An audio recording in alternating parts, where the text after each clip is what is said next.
Hey everyone, and welcome to Screams After Midnight TV Edition. I am Peter, that is Tim. We are working our way through Tales from the Crypt, the original horror anthology show from HBO. This is going to be Season 5, Episode 2. It's called As Ye Sow. So full spoilers for the episode as always. What is As Ye Sow? As Ye Sow is a story about a husband by the name of Leo who is worried that his wife is cheating on him, so he goes to not one but two different private investigators to try and catch her in the act.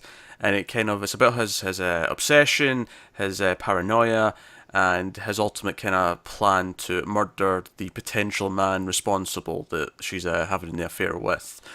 Um, Notably, it's got a lot of recognisable faces in it. Uh, the main character Leo is played by an actor. I could never have told you his name, Hector Elizondo, but I know him from Beverly Hills Cop 3. He replaces Taggart in Beverly Hills Cop 3. I knew him from something. His wife is played by Patsy Kensit, who you may know from Lethal Weapon 2. Sure. Amongst other things, she's an English actress, although she's got an Irish accent in this episode.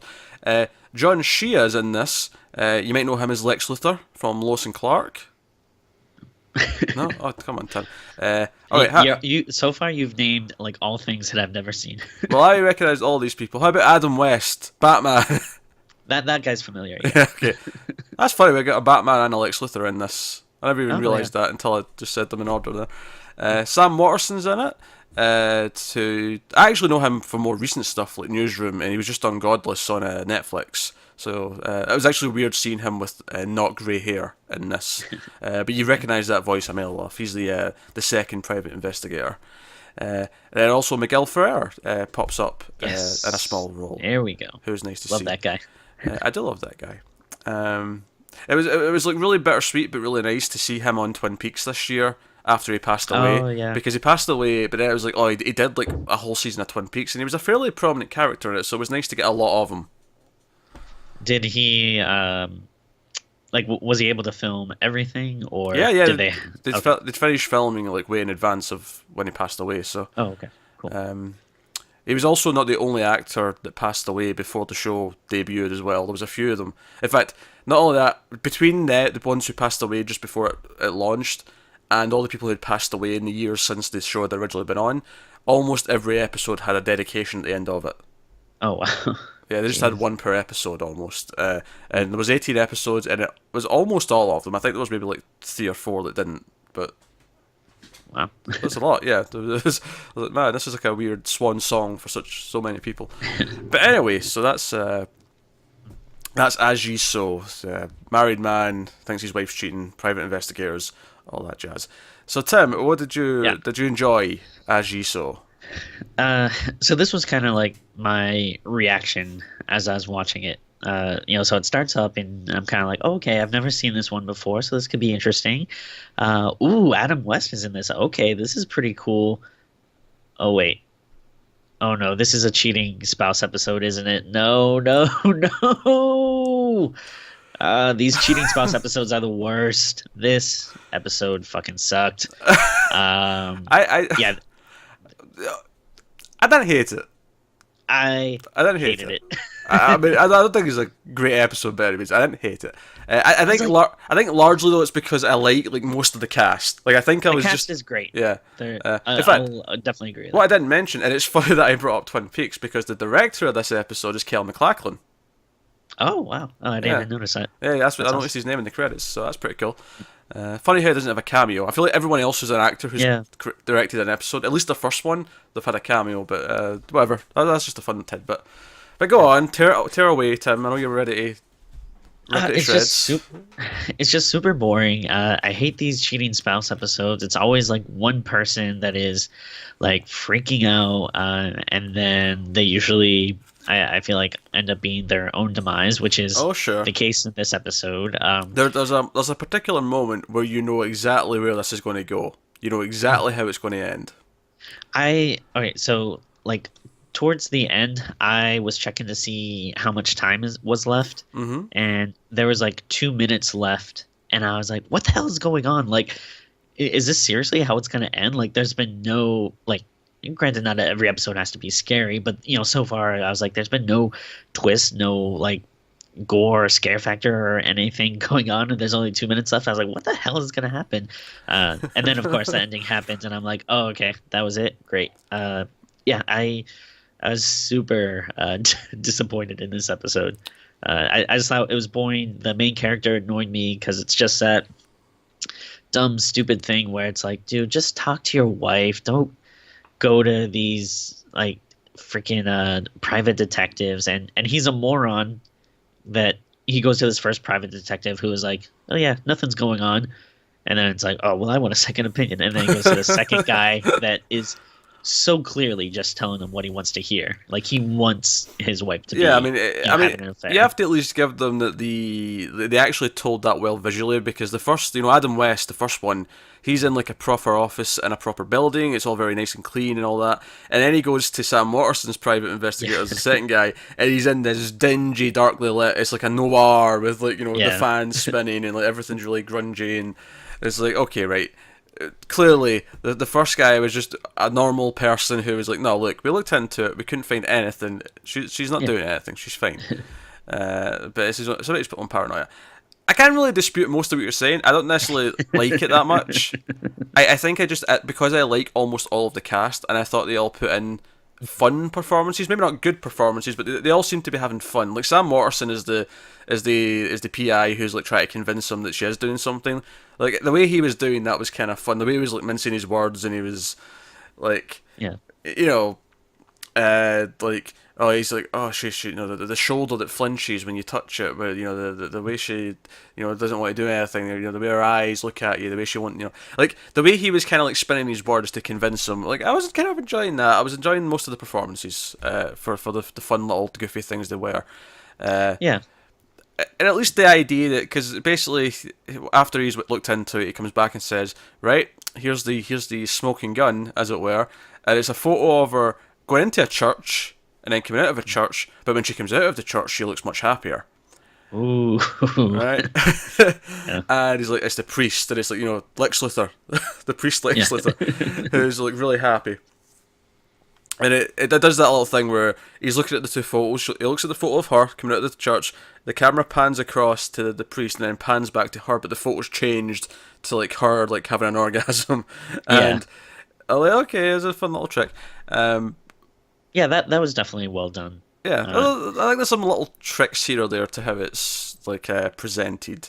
I mean, I agree. I don't think the story's that interesting. I think it basically comes back to Sam Waterston, and Waterston's like, go on, admit it. You want him dead. You want this priest dead. He's like, yeah. All right, so give me 100 grand in a location. He puts it in a lockbox and he sends him the key. And he's first of all, he goes to stake out the church because he wants to see it happen. And I'm like, you're supposed to have an alibi. You're supposed to be somewhere else so that no one knows you did this. You being on a stakeout at the location of the murder is not going to help you.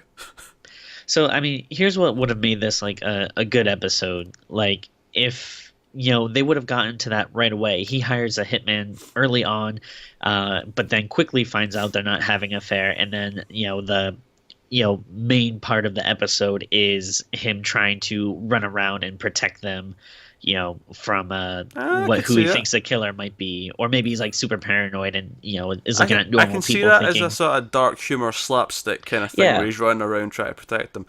yeah, like also, that would have been great. see, when you said, let me tell you how this could have been a good episode, all I could think was, oh, class is in session. The professor's about to school us. Everyone sit down and pay attention. Professor Virguli, she's about to tell us how to make a TV show. Well, listen, Mr. McLaughlin, I got some ideas we need to talk about. He didn't write the script, to be fair. He just came out and shot it. Hey, he directed the actors, who I think are the best part of the episode. So I think McLaughlin did he's the best he could with what he was given. But yeah, so he basically has second thoughts. He tries to get his money back, and it's not there. So obviously it's in motion, and he actually goes into the church, and he for some reason he decides to take because he goes back to Sam Waterston's like office, but it's empty, it's been gutted, but there's like a knife just sitting on the table just to sort of let him know it's going to happen. But for some reason, I can't figure this part out, what the motivation is here actually, is why he then takes the knife and then goes and waits in the confessional to kill him himself. It's weird. Yeah, I'm not sure. But as soon as he sat in that confessional, I'm like, the hitman's going to come and he's going to shoot him instead because he's going to look like the priest. And then, of Yeah, course, his wife comes into the confessional because obviously he's been thinking they've been having sex in the confessional. That's how they're getting away with it. Which is a yeah, really amusing idea, at least, the very least, is that a priest is yeah. having an affair in a confessional. Oh, yeah, that's amusing. But when she comes in, she says, "Father, I have sinned," blah blah blah. There's like a collar hanging up, and he puts the collar on, and I'm like, "Oh, okay." So he's going. He definitely looks like a priest now. He's actually Yeah. wearing the collar, and of course, she confesses that she's worried about being a bad wife because she's not having sex with her husband, but has a completely innocent reason as why she's worried about it, why she doesn't want to do it. Um, and he just immediately admits that it's him that's listening, and he hugs her. He's like, "Oh, all's forgiving, darling. It's fine." And then So Miguel Ferrer shows up in his hat and shoots him because that's of yeah, course what was going to happen the entire time. yeah. This was like so. They come out and they're hugging and they're all happy and stuff. And this is why I checked the time and I was like, "There's 2 minutes left. You got to imagine at least like a minute of that's gonna be the Crypt Keeper and credits and stuff." So I was like, "Is this gonna be how it ends? This is really weird." Yeah. But then yeah, Miguel Ferrer Do, comes do up. you know what I think the problem is? Is I think that beyond it just being kind of obvious, is that at this point we're 5 seasons in to Tales of the Crypt. We know how these episodes work. They have these little twists at the end where the Yeah, person gets their just desserts, and it's like it's just so telegraphed. Like you can just see it coming a mile off. The way he puts on that collar, so okay, that's it. I know exactly how this is ending now. And yeah, sometimes like I'll say, oh, you can see where things are going, but it's a good thing because it just means it was well written. Like you can see that the pieces have been put in motion. This is not that. This is no. This is so telegraphed that there's no yeah. surprise. This is supposed to be a funny little twist on it, and it's not. It's just kind of like this was obvious.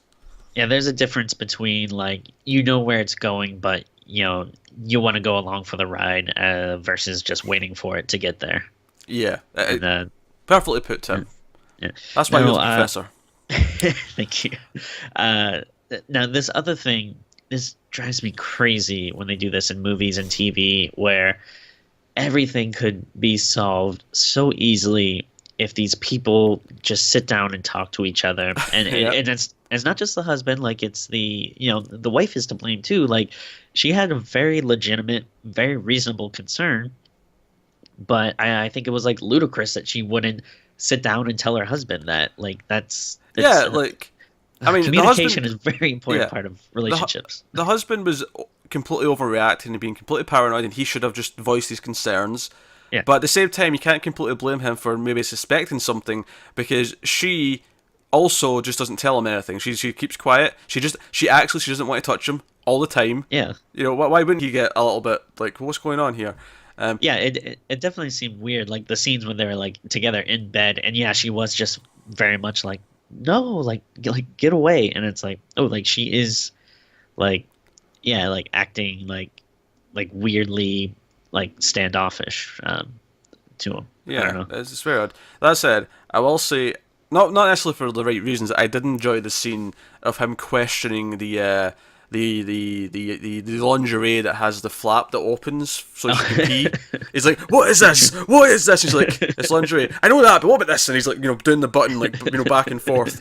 And she's like, "It's so I can go to the bathroom." It's like, and it's like he's never thought of this. Like that she might have to go to the bathroom whilst wearing this. It was so paranoid. It was cracking me up. I enjoyed that, not necessarily for the right reasons. It was kind of silly, but I did get Yeah, a chuckle out of it at the very least. So, I mean, yeah. whatever. It's I can't be too mad because I like the actors enough, and I'm actually kind of realizing just as I'm looking at the cast on IMDb, is that I think this might be the first episode with at least a decent, when it's beyond like just two characters, where I actually recognised every single actor in the episode. Yeah. I mean, the cast is great. There's no denying that. It's not like poorly made or anything. It's just It's just the it's script. one of the Yeah. yeah, it's one of those things where if this was a different type of anthology show, I probably wouldn't care as much. But it's like, Tales from the Crypt, like I want the horror, I want like the seediness, the griminess, the gore, the guts, this it just felt like, oh, it was almost like sitcom-y in a way of its like misunderstanding, and then Oh like, yeah, oh, like a little absolutely. happy reunion But I between do the actually couple. think it was well directed. Like there was that moment Oh where yeah, yeah. the priest and his wife are in the confessional, and he's like just standing outside, and he's just like he's like fantasizing. Well, fantasizing is not the right word. He's imagining what's happening inside, and it's like it's doing like all these weird like sort of like you know the weird sort of like uh, what's the word I'm looking for? Um, oh, I'll say skewed. That's not the word I'm looking for though. Mm. Like skewed shots where everything's kind of distorted, and it's like looking at the cubicle, and I'm just kind of like, oh, this is kind of funny. Like he's looking at a confessional, worried that there's like a sex show going on inside of it, and Yeah. there were just little moments like that where I actually think it was well directed, and I do think the cast were good. It's just the actual core story is just kind of like, eh, Yeah. This is yeah. I think that's fair to say. yeah. So as an end result, I would say it's kind of middle of the pack. Sure. Yeah. I mean, there's definitely been worse ones. Yeah, If if you're for some reason a weird person that is able to watch a TV show and skip episodes, I think this is a skippable episode. But yeah. it doesn't make me angry. I watched this one though. This is not curiosity killed by any stretch of the imagination. Uh, I was punching holes in the wall last night. That was bad. Of course you were, Tim. Of course you were. Uh, Oh dear. But yeah. So there you go. That's as ye so. Episode 2 of season 5.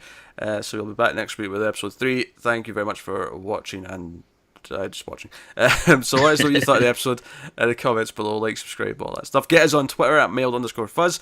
If you want to support the channel and the show and everything we do here, head over to patreon.com/mailfuzztv. You get these Tales from the Crypt reviews a week early as part of the bonuses for $1. So you can check out that. But that is us. So thank you once again for watching. Keep watching TV, guys, and we will see you next time.